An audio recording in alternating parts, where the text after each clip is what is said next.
Hi friends, welcome back to my channel. ಇವತ್ತು daily ಲಾಗ್ನ ಮಾಡ್ತಾಯಿದ್ದೀನಿ. ಇವಾಗ ಟೈಮ್ ಬಂದು 11 PM ಆಗಿದೆ, ಅಂದರೆ ನೈಟ್ 11 o'clock ಆಗಿದೆ. ಇವಾಗ ಎಲ್ಲ ಹೊರಡ್ತಾ ಇದ್ದೀವಿ, ಎಲ್ಲರೂ ಹೊರಡ್ತಾ ಇದ್ದೀವಿ. ಎಷ್ಟು ಖುಷಿ ಅಂದರೆ ಒಂದು ಡ್ರೀಮ್ ಕಮ್ ಟ್ರೂ ಅಂತಲೇ ಹೇಳ್ಬೋದು. ಆ ವಿಷಯ ನಿಮಗೂ ತುಂಬಾ ಖುಷಿ ಕೊಡುತ್ತೆ. ತುಂಬ ದಿವಸದಿಂದ ವೆಯ್ಟ್ ಮಾಡ್ತಾ ಇದ್ದೆ. ಇವತ್ತು ಅದು ಎಕ್ಸೈಟ್ಮೆಂಟ್ನ ಹೇಳೋದಕ್ಕಾಗ್ತಿಲ್ಲ. ಇವಾಗ ಹೊರಡ್ತಾ ಇದ್ದೀವಿ. ಟೈಮ್ 12 o'clock ಬಸ್ ಇದೆಯಲ್ಲ, ಬೆಂಗಳೂರಿಗೆ ಹೋಗ್ತಾ ಇರೋದು. ಸೊ 12 o'clock ಬಸ್ ಇದೆಯಂತೆ. ಸೊ ಅಷ್ಟರಲ್ಲಿ ಹೋಗ್ಬೇಕು ಅಲ್ಲಿಗೆ. ಹಾಗಾಗಿ ಎಲ್ಲ ಹೊರಡ್ತಾ ಇದ್ದೀವಿ. ನಿತ್ಯ ಮಲ್ಕೊಂಡಿದ್ದು, ಸರಿ ಹಾಗೆ ಎತ್ಕೊಂಡು ಹೋಗೋಣ ಅಂತ ಹೋಗ್ತಾ ಇದ್ದೆ. ನಾನು ಆದಷ್ಟು ವೀಡಿಯೋ ಕ್ಲಿಪ್ಸ್ನ ತಗೋತೀನಿ, ಯಾಕೆಂದರೆ ಪಾಪು ಇರ್ತಾಳೆ. ಬಸ್ಸಲ್ಲೆಲ್ಲ ವೀಡಿಯೋ ಮಾಡಿ ಸ್ವಲ್ಪ ಅನ್ಕಂಫರ್ಟಬಲ್ ಅನಿಸುತ್ತೆ. ಸೊ ಹಾಗಾಗಿ ನೋಡಿ ಲೈಟ್ ಎಲ್ಲ ಆಫ್ ಮಾಡಿಕೊಂಡು ಹೊರಟ್ವಿ. ನನ್ನ ಹಸ್ಬೆಂಡ್ ಕಾರ್ ತೆಗಿತಾ ಇದ್ದಾರೆ. ತೇಜು ಆಲ್ರೆಡಿ ನಿದ್ದೆ ಬಂದಿತ್ತು. ಸೊ ಕಾರಲ್ಲಿ ಮತ್ತು ಬಸ್ಸಲ್ಲಿ ನಿದ್ದೆ ಮಾಡಿದ್ರಾಗುತ್ತೆ ಅಂದ್ಬಿಟ್ಟು ಹೊರಟ್ಬಿಟ್ವಿ. ಟೈಮ್ ಆಗಲೇ 11:10 ಆಗಿತ್ತು. ಸರಿ ಅಂದ್ಬಿಟ್ಟು ಬೇಗ ಹೊರಡ್ತಾ ಇದ್ದೀವಿ. ಎಲ್ಲಿಗೆ ಹೋಗ್ತಾ ಇದ್ದೀವಪ್ಪ ಅಂದರೆ 2 minutes ವೆಯ್ಟ್ ಮಾಡಿ, ನಿಮಗೆ ಗೊತ್ತಾಗುತ್ತಲ್ವ. ತುಂಬ ದಿವಸದಿಂದ ಕಾಯ್ತಾ ಇದ್ದೆ. ನಂತರ ಎಷ್ಟೋ ಜನ ಹೆಣ್ಮಕ್ಳು ಕಾಯ್ತಾ ಇರ್ತಾರೆ. ಈ ಒಂದು ಅದರ ಖುಷಿನೇ ಬೇರೆ ಕೊಡುತ್ತೆ ಅಲ್ವಾ. ಇವಾಗ ಬಸ್ ಸ್ಟ್ಯಾಂಡಿಗೆ ಬಂದು ಕಾರನ್ನು ಹಾಸನ ಬಸ್ ಸ್ಟ್ಯಾಂಡಲ್ಲೇ ಕಾರನ್ನ ಪಾರ್ಕ್ ಮಾಡಿ ಬಸ್ಸಲ್ಲಿ ಹೋಗ್ತಾ ಇದ್ದೀವಿ. ಏಕೆಂದರೆ ಈಗ ನಾವು ಕಾರಲ್ಲಿ ನೈಟು ಕಾರಲ್ಲಿ ಹೋದರೆ ಹಸ್ಬೆಂಡ್ ಡ್ರೈವ್ ಮಾಡಬೇಕಾಗುತ್ತೆ, ಫುಲ್ ಸುಸ್ತಾಗಿಬಿಡ್ತಾರೆ ಅಂದ್ಬಿಟ್ಟು ಬಸ್ಸಲ್ಲಿ ಹೋಗ್ತಾ ಇದ್ದೀವಿ. ನಿತ್ಯನ ನೋಡಿ ತುಂಬ ದಿವಸ ಆಗಿತ್ತಲ್ವ ಬ್ಲಾಗ್ಸ್ನ ಮಾಡಿ, ಅವಳು ಫೋನಲ್ಲಿ ವೀಡಿಯೋ ಎಲ್ಲ ನೋಡಿ ಖುಷಿ ಪಡ್ತಾ ಇದ್ಲು. ತೇಜು ಎಲ್ಲ ಪ್ಯಾಕ್ ಮಾಡಿಕೊಂಡು ಹೊರಟ್ವಿ. ಅಮ್ಮ ನಿಜವಾಗ್ಲೂ ಸಂಡೇ ಬೆಂಗಳೂರಿಗೆ ನೈಟ್ ಟೈಮ್ ಹೋಗಬೇಡಿ ಯಾರು.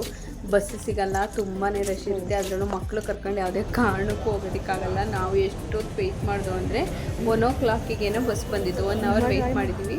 ಅಂದರೆ ಬಸ್ ಬರ್ತಾ ಇರುತ್ತೆ, 1/4 ಗಂಟೆಗೆ 5 ನಿಮಿಷಕ್ಕೆ ಬರ್ತಾ ಇರುತ್ತೆ. ಏನಪ್ಪ ಅಂದರೆ ಮಂಗಳೂರು ಸೈಡ್ ಬಸ್ ಬರುತ್ತಾ, ಹಾಗಾಗಿ ಸೀಟ್ ಸಿಗಲ್ಲ, ಸ್ಟಾಪ್ ಇರಲ್ಲ. ಕೊನೆಗೆ ಡಿಪೋಯಿಂದನೇ ಜನ ಜಾಸ್ತಿ ಇರುತ್ತೆ. ಒಂದು ಬಸ್ ಬಿಟ್ಟರು ನಮ್ಮ ತೇಜು ಓಡೋಗಿ ಒಂದು ಸೀಟ್ ಹಿಡಿದ್ಬಿಟ್ಲು. ಫೈನಲಿ ಒಂದು ಸೀಟ್ ಸಿಕ್ತು.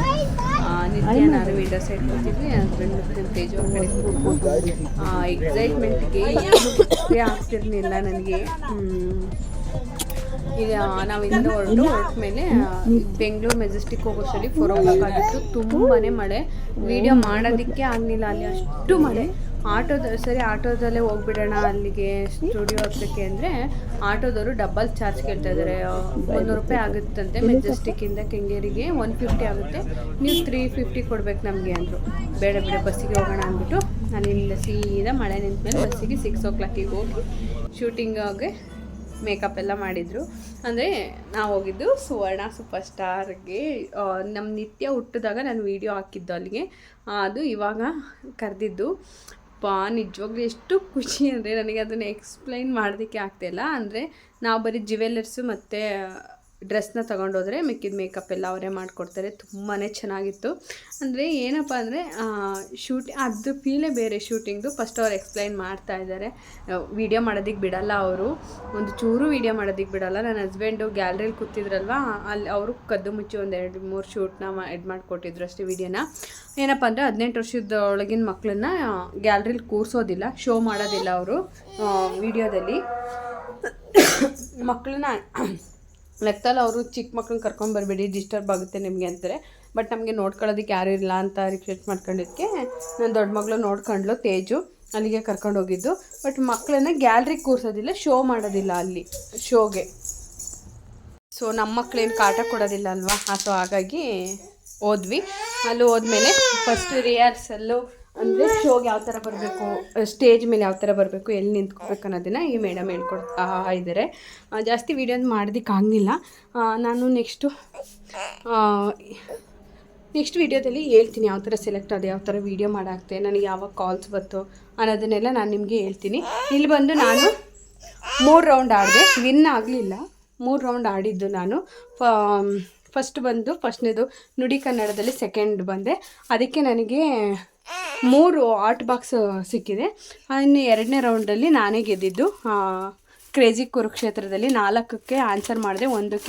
ಒಂದಕ್ಕೆ ಅಂದರೆ ಸ್ವಲ್ಪ ಓಡ್ ಬರೋದ್ರಲ್ಲಿ ಬೇರೆಯವರು ಜೋಡಿಸ್ಬಿಟ್ರು. ಸೊ ಹಾಗಾಗಿ 4ನ್ನು ನಾನು 2 ರೌಂಡ್ ವಿನ್ ಆದೆ. 3ನೇ ರೌಂಡಲ್ಲಿ ಏನಾಯಿತು ಅಂದರೆ ಫಸ್ಟೇ ಕರೆದ್ಬಿಟ್ರೆ ನನ್ನ ಹಸ್ಬೆಂಡ್ ಸ್ವಲ್ಪ ಹಾಕೋದ್ರಲ್ಲಿ ಕನ್ಫ್ಯೂಸ್ ಮಾಡಿಕೊಂಡ್ರು. ಸೊ ಹಾಗಾಗಿ ಅದರಲ್ಲಿ ಇದು ಮಾಡಿದೆ. ಸೊ 3ನೇ ರೌಂಡ್ ಔಟ್ ಆದರೆ ಔಟೇ ಅಲ್ವಾ. ಸೊ ಹಾಗಾಗಿ ಆಮೇಲೆ ನೆಕ್ಸ್ಟ್ ಇನ್ನೊಂದು ಗೇಮು ಅಂದರೆ ಗ್ರೋಸರಿ ತರ್ತಾರಲ್ವ, ಅದೊಂದು ಆಡಲಿಲ್ಲ ನಾನು.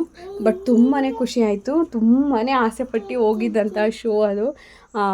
ಇವರೆಲ್ಲ ಎಕ್ಸ್ಪ್ಲೈನ್ ಮಾಡ್ತಾರೆ ಫಸ್ಟು. ಶಾಲಿನಿ ಮೇಡಮ್ ಬರೋಕ್ಕಿಂತ ಮುಂಚೆ ನಮ್ಮನ್ನು ಎಲ್ಲಿ ನಿಂತ್ಕೋಬೇಕು, ಆಮೇಲೆ ಸಾಂಗ್ ಬಂದಾಗ ಎಲ್ಲಿ ತನಕ ಬಂದು ಡ್ಯಾನ್ಸ್ ಮಾಡಬೇಕು ಅನ್ನೋದನ್ನೆಲ್ಲ ಹೇಳ್ಕೊಡ್ತಾರೆ. ತುಂಬಾ ಅಂದರೆ ನಮಗೆ ಕಾಲ್ ಮಾಡಿದಾಗ್ಲಿಂದ ಹಿಡಿದು ನಾವಲ್ಲಿ ಶೋ ಮುಗಿಸೋವರೆಗೂ ತುಂಬಾ ಚೆನ್ನಾಗಿ ನೋಡ್ಕೋತಾರೆ. ನಾನು ಲಾಸ್ಟಲ್ಲಿ ತೋರಿಸ್ತೀನಿ ನೋಡಿ ಏನೇನು ಪ್ರೈಸ್ ಬಂದಿದೆ ನನಗೆ ಅಂತ.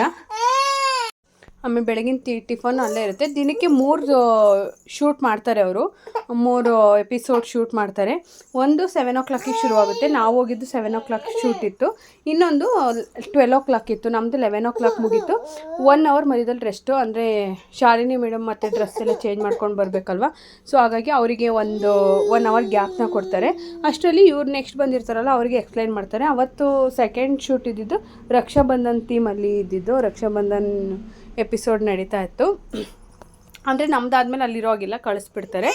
ಬೇರೆಯವ್ರದ್ದು ಶೋನ ನಾವು ನೋಡೋ ಹಾಗಿಲ್ಲ ಶೂಟಿಂಗ್ನ, ಯಾಕೆಂದರೆ ಒಂದು ಇದು ಬರುತ್ತೆ ಅಂದ್ಬಿಟ್ಟು ನೋಡೋದಕ್ಕೆ ಬಿಡೋಲ್ಲ. ನಮ್ಮದೇ ಫಸ್ಟ್ನೇ ಶೋ ಆಗಿತ್ತು ಅವತ್ತು. ಏನು ಗೊತ್ತು, ಈ ಥರ ಎಲ್ಲ ಎಕ್ಸ್ಪೀರಿಯೆನ್ಸ್ ಮಾಡಬೇಕು ಅಂತೆಲ್ಲ ತುಂಬಾ ಚೆನ್ನಾಗಿರುತ್ತೆ, ತುಂಬಾ ಖುಷಿ ಕೊಡುತ್ತೆ. ನನಗೆ ಡ್ಯಾನ್ಸ್ ಮಾಡೋದಂದರೆ ತುಂಬಾ ಖುಷಿ. ನನ್ನ ಹಸ್ಬೆಂಡ್ ಹತ್ರಕ್ಕೆ ಫಸ್ಟ್ ಟೈಮ್ ನಾನು ಡ್ಯಾನ್ಸ್ ಮಾಡಿದ್ದೆ ನೋಡಿ. ಶಾಲಿನಿ ಮೇಡಮ್ ಬಂದರು, ನಿಜವಾಗ್ಲೂ ಗೊತ್ತಾ ಅಲ್ಲಿ ಅವ್ರ ಜೊತೆ ಏನು ಮಾತಾಡೋದಕ್ಕೆ ಆಗಲ್ಲ, ಅವ್ರು ಜಾಸ್ತಿ ಮಾತೇ ಆಡೋಲ್ಲ. ಅಲ್ಲಿ ಮೈಕಲ್ಲಿ ಅವ್ರು ಏನೇ ಎಕ್ಸ್ಪ್ಲೈನ್ ಮಾಡ್ತಿರ್ತಾರೆ ಅಷ್ಟೊಂದು ಮಾತ್ರ ಮಾತಾಡ್ತಾರೆ, ಅದು ಬಿಟ್ಟರೆ ಸುಮ್ಮನೆ ಹೋಗಿ ಕೂತ್ಕೋತಾರೆ. ನೋಡಿ ನಾನು ಮೇಕಪ್ ಈ ಥರ ಮಾಡಿದ್ದಾರೆ, ತುಂಬಾ ಚೆನ್ನಾಗಿ ಕಾಣಿಸ್ತಾ ಇತ್ತು ಗೊತ್ತಾ. ತುಂಬಾ ಖುಷಿ ಆಯಿತು ನನಗೆ. ನಾನು ಲೈಫಲ್ಲಿ ಫಸ್ಟ್ ಟೈಮ್ ಮೇಕಪ್ ಮಾಡಿಸ್ಕೊಂಡಿದ್ದು. ನಮ್ಮ ಮದುವೆಲೆಲ್ಲ ನಾನೇ ಮೇಕಪ್ ಮಾಡ್ಕೊಂಡಿದ್ದು, ಈ ಮದುವೆಲೂ ಕೂಡ. ಇವಾಗ ಫಸ್ಟ್ ಟೈಮ್ ಮೇಕಪ್. ನಮ್ಮ ನಿತ್ಯ ಅಂತೂ ನನಗೆ ಮೇಕಪ್ ಮಾಡ್ತಾಯಿದ್ರ, ಆ ಹೇರ್ ಸ್ಟೈಲ್ ಎಲ್ಲ ನೋಡಿ ಅವಳು ಯಾವ ಥರ ಖುಷಿ ಪಡ್ತಾಯಿದ್ಲು ಅಂದರೆ ಮುದ್ದು ಮರಿ, ತುಂಬಾ ಖುಷಿ ಪಡ್ತಾಯಿತ್ತು. ನಮ್ಮ ತೇಜುಗೂ ಅಷ್ಟೇ ತುಂಬಾ ಖುಷಿ ಆಯಿತು. ಸ್ಕೂಲಿಗೆ ರಜಾ ಹಾಕಿ ಬಂದಿದ್ಲು. ನನ್ನ ಹಸ್ಬೆಂಡ್ ಅಂತೂ ಇನ್ನೂ ಖುಷಿಪಟ್ಟರು. ಅವೆಲ್ಲ ಏನು ಗೊತ್ತೇ, ಎಕ್ಸ್ಪ್ಲೈನ್ ಮಾಡೋದಕ್ಕಾಗಲ್ಲ, ತುಂಬಾ ಖುಷಿ ಕೊಡುತ್ತೆ. ನೀವು ಯಾರಾದರೂ ವೀಡಿಯೋ ಹಾಕ್ಬೇಕು ಅನ್ನೋದ್ರೆ ಹಾಕಿ. ಇನ್ನು ಶೋ ವಿಡಿಯೋ ತುಂಬಾ ಈಸಿ ವಿಡಿಯೋ ಹಾಕೋದು. ವಿಡಿಯೋ ಹಾಕಿದ ಮೇಲೆ ಖಂಡಿತ ಕರೀತಾರೆ ನೋಡಿ. ನಾವು ಗೆದ್ದಿದ್ದ ಪ್ರೈಸ್ ಎಲ್ಲ ಶೋ ಎಲ್ಲ ಮುಗಿದ್ಮೇಲೆ ಅವ್ರು ನಾವೇನು ಗಿಫ್ಟನ್ನು ಏನು ಗೆದ್ದಿರ್ತೀವಿ ಅಲ್ಲಿ ಪ್ರೈಸು ಅದನ್ನೆಲ್ಲ ನಮಗೆ ಕೊಟ್ಟು ಕಳಿಸ್ತಾರೆ. ಬಟ್ ಅಲ್ಲಿಂದ ಯಾವುದೇ ವೆಹಿಕಲ್ ಇರೋಲ್ಲ. ನಮ್ಮ ಪ್ರೈಸ್ನ ನಾವೇ ತೊಗೊಂಡು ಬರಬೇಕು ಅಲ್ಲಿಂದ. ಮತ್ತೆ ಏನಂದರೆ ತುಂಬ ಸುಸ್ತಾಗಿತ್ತು ನಮಗೆ, ಬಸ್ಸಲ್ಲೆಲ್ಲ ನಿದ್ದೆ, ವೀಡಿಯೋನೇ ಮಾಡೋದಕ್ಕಾಗಲಿಲ್ಲ. ಬಂದಮೇಲೂ ಅಷ್ಟೇ ನಿತ್ಯ ತುಂಬ ಮಂಕಾದ್ಲು, ಹಂಗಾಗಿ ಮತ್ತೆ ವೀಡಿಯೋ ಮಾಡಲಿಲ್ಲ.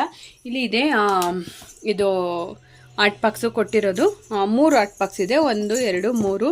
ತುಂಬಾ ಚೆನ್ನಾಗಿದೆ, ಕ್ವಾಲಿಟಿ ವೈಸು ಚೆನ್ನಾಗಿದೆ. ಪ್ರೈಸ್ ಬಂದು ಇದ್ರ ಮೇಲೆ MRP ಪ್ರೈಸೇ 4000 rupees ತೋರಿಸ್ತಾ ಇದ್ದಾರೆ. ಅಂದರೆ ಒಂದು 1500 rupeesಗೆ ಸಿಗುತ್ತೆ. ಇದು ಒಲೆ ಅಂತೂ ಮಸ್ತಾಗಿದೆ ನೋಡಿ. ಇಲ್ಲಿ ಏನು ತೋರಿಸ್ತಾ ಇದಿದೆ ಅದೇ ಸೇಮ್ ಒಲೆ ಇರೋದು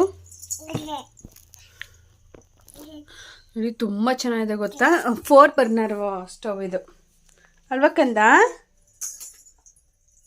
ಅಮ್ಮ ಗೆದ್ದಿದ್ದು ಮಮ್ಮ. ಇದು 2. ಮತ್ತು ಇದು ಒಂದು ಫಸ್ಟ್ನೇದು ನುಡಿ ಕನ್ನಡದಲ್ಲಿ ಒಂದು ಬುಕ್ನ ಕೊಡ್ತಾರೆ. BGL ಸ್ವಾಮಿ ಅವರ ಮೈಸೂರು ಡೈರಿ ಬುಕ್ಸ್ನ ಕೊಟ್ಟಿದ್ದಾರೆ, ಇನ್ನು ನಾನು ಓದಿಲ್ಲ. ಆಮೇಲೆ ಸುವರ್ಣ ಸೂಪರ್ ಸ್ಟಾರ್ದು ಒಂದು ಫ್ರೇಮ್ನ ಕೊಡ್ತಾರೆ. ಇದು ನಮ್ಮ ಮನೇಲಿ ಇಟ್ಕೊಳ್ಳೋದಕ್ಕೆ ಎಷ್ಟು ಪ್ರೌಡ್, ಖುಷಿ ಆಗುತ್ತೆ ಗೊತ್ತಾ, ತುಂಬಾ ಖುಷಿ ಆಗುತ್ತೆ. ಓಕೆ ಫ್ರೆಂಡ್ಸ್, ನಾನು ಇಲ್ಲಿಗೆ ವಿಡಿಯೋನ ಎಂಡ್ ಮಾಡ್ತಾಯಿದ್ದೀನಿ. ನಿಮಗೆ ನನ್ನ ವಿಡಿಯೋ ಇಷ್ಟ ಆಗಿದ್ರೆ ಪ್ಲೀಸ್ ನನ್ನ ಚಾನಲ್ನ ಸಬ್ಸ್ಕ್ರೈಬ್ ಮಾಡ್ಕೊಳ್ಳಿ, ಲೈಕ್ ಮಾಡಿ, ಶೇರ್ ಮಾಡಿ, ಹಾಗೆ ಸಬ್ಸ್ಕ್ರೈಬ್ ಮಾಡ್ಕೊಳ್ಳಿ. ನಿಮಗೆ ನಾನು ನೆಕ್ಸ್ಟ್ ಸುವರ್ಣ ಸೂಪರ್ ಸ್ಟಾರ್ಗೆ ಹೆಂಗೆ ಸೆಲೆಕ್ಟ್ ಆದೆ, ಯಾವ ಥರ ವೀಡಿಯೋ ಮಾಡಾಕ್ತೇನೋ ಬೇಕು ಅನ್ನೋದಾದರೆ ನೀವು ನನಗೆ ಒಂದು ಕಾಮೆಂಟ್ ಮಾಡಿ, ನಾನು ನಿಮಗೆ ಡೀಟೇಲಾಗಿ ತಿಳ್ತೀನಿ. ಮತ್ತು TV ಶೋ ಯಾವಾಗ ಬರುತ್ತೆ ಅಂತ ನಾನು ಹೇಳ್ತೀನಿ. ಪ್ಲೀಸ್ ಶೋನ ವಾಚ್ ಮಾಡಿ. Thank you.